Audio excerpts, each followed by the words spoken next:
Have you ever wondered if your relationship with God is worth it in regards to the amount of work that you put in just to be faithful to Him?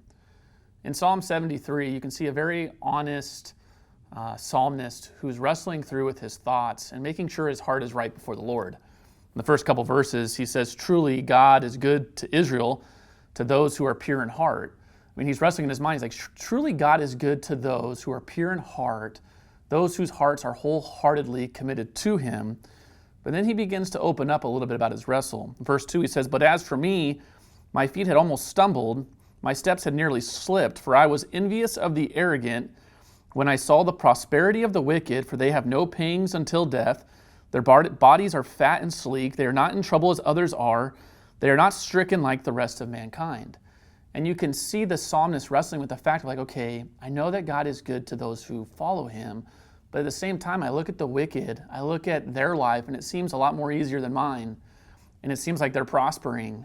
And it seems like they're not faced with the same troubles that I'm faced with. Have you ever wrestled with those types of thoughts before? In verse 12, the psalmist says, "Behold, these are the wicked, always at ease. They increase in riches. All in vain have I kept my heart clean and washed my hands in innocence." Trying to think through, okay, am I doing this in vain? Am I following after God in vain? Because the wicked, it just seems like it's so easy for them. But then you can see this follower of God and how he gets to where he needs to be. In verse 16, he says, "But when I thought how to understand this, it seems to me a wearisome task. Until I went into the sanctuary of God, then I discerned their end." And he said, until I started to actually think about what's going to happen to those who don't have a relationship with God, was I able to fully understand that it is worth it. In verse 23, the psalmist says, "Nevertheless, I'm continually with you.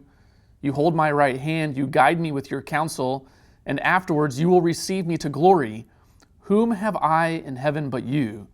And there is nothing on earth that I desire besides you. My flesh and my heart may fail, but God is the strength of my heart and my portion forever. For behold, those who are far from you shall perish. You put an end to everyone who's unfaithful to you. But for me, it is good to be near God." And it's as if the psalmist considered the fact, okay, at the end for the wicked, even though it may be easier on this life because they're just maybe giving in to their sin, their end, it's not going to be good because God's going to judge them. And the psalmist says, "But as for me, it's good to be near God." God, you are my portion. You are my strength. My heart and my flesh may fail, but you give me what I need to follow you. And my reward for that is you. Look, I know the heart and mind can play tricks on us. I know this life isn't easy. I know it's not easy to wrestle through our sin and different desires, especially when we compare our lives to those who don't know God. But realize that it's with it. Our portion, our strength is God. He will be with us. He will hold us with His right hand. And we get Him in this life. And that is better than anything else this world has to offer. God bless you and be encouraged today.